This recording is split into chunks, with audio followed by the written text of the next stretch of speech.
किसान की घड़ी। एक बार एक किसान की घड़ी ही खो गई। वैसे तो घड़ी कीमती नहीं थी, पर किसान उससे भावनात्मक रूप से जुड़ा हुआ था और किसी भी तरह वापस पाना चाहता था। उसने खुद भी घड़ी खोजने का बहुत प्रयास किया। कभी कमरे में खोजता, तो कभी बाड़े, तो कभी अनाज के ढेर में, पर तमाम कोशिशों के बाद भी घड़ी नहीं मिली। उसने निश्चय किया कि वो इस काम में बच्चों की मदद लेगा और उसने आवाज़ लगाई, सुनो बच्चों, तुम में से जो कोई भी मेरी खोई घड़ी खोज देगा, मैं उसे 100 रुपये का इनाम दूंगा। फिर क्या था, सही बच्चे जोर शोर से इस काम में लग गए। वे हर जगह की खाक छानने लगे, ऊपर नीचे बाहर आंगन में, हर जगह पर। घंटों बीत जाने पर भी घड़ी नहीं मिली। अब लगभग सही बच्चे हार मान चुके थे और किसान को भी यही लगा कि घड़ी नहीं मिलेगी। तभी एक लड़का उसके पास आया और बोला, काका मुझे एक मौका और दीजिए, पर इस बार मैं एक काम अकेले ही करना चाहूँगा। किसान का क्या जा रहा था, उसे तो घड़ी चाहिए थी। उसने तुरंत हाँ कर दी।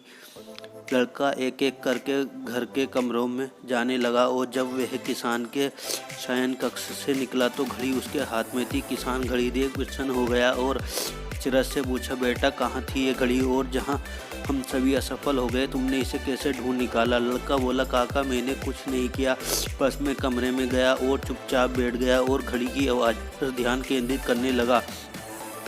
कमरे में शांति होने के कारण मुझे घड़ी की टिक टिक सुनाई दे गई, जिससे मैंने उसकी अंदाज़ा लगा लिया और अलमारी के पीछे गिरी ये घड़ी खोज निकाली। फ्रेंड, जिस तरह कमरे की शांति घड़ी ढूंढने में मददगार साबित हुई, उसी प्रकार मन की शांति हमें लाइफ की ज़रूरी चीज़ें समझने में मददगार होती हैं। हर दिन हमें अपने लिए थोड़ा वक्त निकालना चाहिए जिसमें हम बिल्कुल अकेले हों, जिसमें हम शांति से बैठकर खुद से बात कर सके और अपने भीतर की आवाज़ को सुन सके। तभी हम लाइफ को और अच्छे से जी पाएंगे।